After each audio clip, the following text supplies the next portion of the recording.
Assalomu alaykum hurmatli obunachilarimiz. Bugun siz bilan duxovkada tandir patirdek o'xshab chiqadigan qat-qatli patir tayyorlashni o'rganamiz. Buning uchun bizga oddiygina un va muzdek suv, bitta qoshiqchada tuz kerak bo'ladi. Bir qoshiq tuzimizni avval suvimizga solamizda erib ketguncha aralashtiramiz. Mana shu ko'rinishda aralashtiramiz va erib bo'lgandan keyin unimizga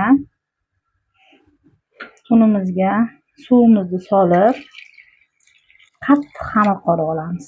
Oz-ozdan solib qattiq xamir qorib olamiz. Bismillahirrohmanirrohim. Xamirimiz qattiq bo'ladi va xamirimizni ozroq tindirganimizdan keyin chiroyli qilib yoyiladi.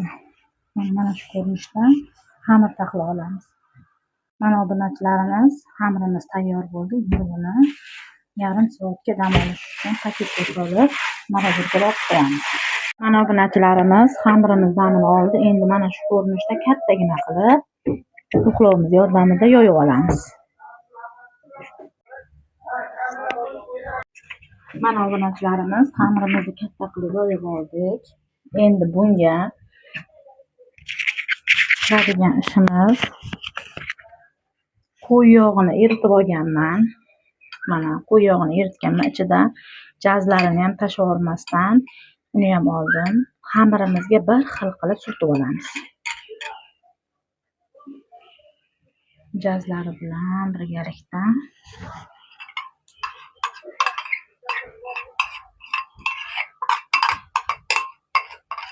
bir xil qilib hamma joyiga surtib olamiz.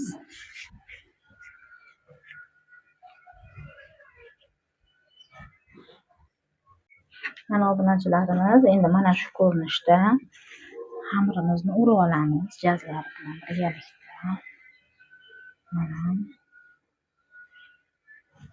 Mana shu ko'rinishda taxlab olganimizdan keyin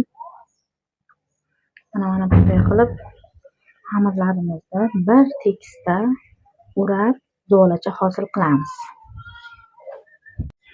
Mana obunachilarimiz, mana shu ko'rinishda zolamiz hosil bo'ldi. Mana ko'rib turganingizdek, endi buni duxovkamiz patnisiga naqs qilib yasab, napar urib olamiz.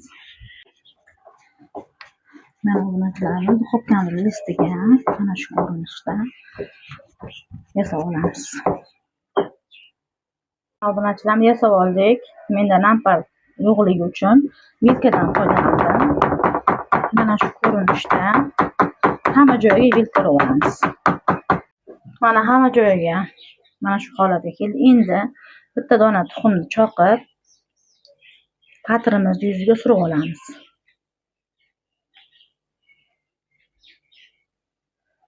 Hamma joyiga bir xil qilib surib olamiz mana shu ko'rinishda.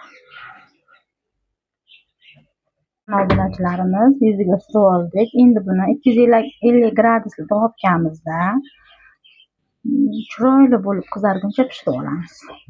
Mana obunachilarimiz, patirimiz pishdi. Mana qarsildoq bo'lib, mana ovozlarini qarang, chiroyli bo'lib qarsildoq bo'lib pishdi. Endi buni kesib olamiz. Mana obunachilarimiz, patirlarimizni kesib oldik. Oralari juda ham qavat bo'lib ochilgan. Mana mazali patir bo'lib qizilgina pishib chiqdi. Jazlari erib yanada shirin bo'lib chiqdi. Siz ham albatta uyda tayyorlab ko'ring.